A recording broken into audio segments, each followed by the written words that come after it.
Usually చాలా సందర్భాల్లో insurance policies తీసుకుంటూ ఉంటారు.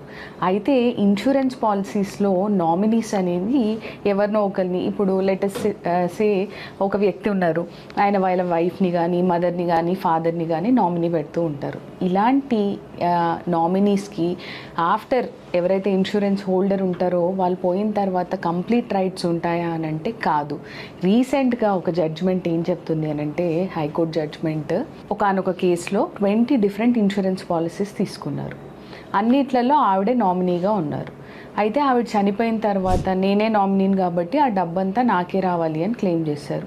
అప్పుడు వచ్చారు ఆ చనిపోయిన అమ్మాయి వాళ్ళ హస్బెండ్ అండ్ మైనర్ చైల్డ్ పిక్చర్లోకి వచ్చారు. ఆయన సక్సెషన్ యాక్ట్ కింద ఆ డబ్బంతా మాకు రావాలి అని ఆయన ఛాలెంజ్ చేశారు. హైకోర్టు ఏమనింది అని అంటే, ఆల్దో ఇన్సూరెన్స్ పాలసీలలో నామినీస్ ఉన్నా మీరు జస్ట్ రిసీవర్ మాత్రమే. ఇన్సూరెన్స్ యాక్ట్ కానీ హిందూ సక్సెషన్ యాక్ట్ని ఓవర్ రైడ్ చేయలేదు ఇది. సో నామినీ హోల్డర్స్ ఎవరైతే ఉన్నారో they act as only receivers. అప్పటికి డబ్బు తీసుకోవడానికి కానీ వాళ్ళకి కంప్లీట్ అమౌంట్ చెందుతుంది అని చెప్పడానికి లేదు. ఎందుకంటే హిందూ సక్సెషన్ యాక్టే ఓవర్ రైడ్ చేస్తుంది ఇన్సూరెన్స్ పాలసీస్ యాక్ట్ కన్నా. సో డెఫినెట్లీ ఆ డబ్బంతా ఆ మైనర్ చైల్డ్ ఎవరైతే ఉన్నారో తనకి చెందుతుంది. తన పేరు మీద ఫిక్స్డ్ డిపాజిట్స్ చేసి తను మేజర్గా అయిన తర్వాత తన ఖర్చులకు వాడుకునేటట్టు అని జడ్జ్మెంట్ పాస్ చేసింది.